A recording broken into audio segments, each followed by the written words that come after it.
Alors Julien, c'était un étudiant assez sérieux et puis très prometteur. Il avait déjà beaucoup de prédispositions, je veux dire, à la vente, avec toute la rigueur qui est nécessaire pour le métier d'agent immobilier. C'était un très bon prof qui avait le don de nous donner l'intérêt des cours pour le mettre en corrélation dans la vie active, et je le vois aujourd'hui en pratiquant le métier que tout ce que j'ai pu apprendre pendant la formation avec lui me sert au jour d'aujourd'hui. L'avantage de l'alternance avant tout, c'est que le jeune en fait a déjà beaucoup plus de chances de réussir à l'examen, parce que sur les matières professionnelles, il est avantagé par rapport à un étudiant qui serait en formation initiale.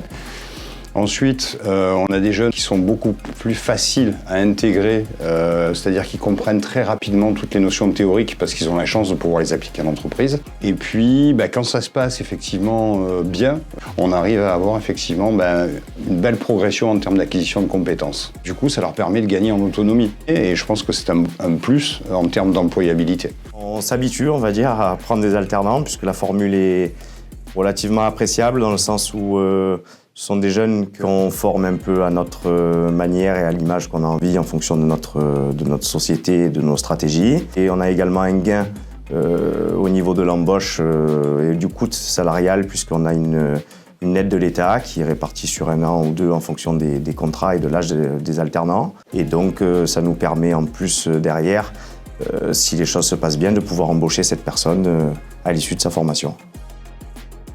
Pour le permis, on a une aide de 500 €, bien sûr, si on ne l'a pas encore passé. Et puis pour le logement, la CAF nous donne un peu plus que pour d'autres étudiants. Et on a une aide supplémentaire en dehors de la CAF qui est de 100 € par mois, ce qui fait qu'on avoisine à peu près les 400 € par mois, ce qui n'est pas négligeable en tant qu'étudiant. La plupart des jeunes qui étudient en BTS profession immobilière, il y en a à peu près 50 à 60% qui continuent dans le métier.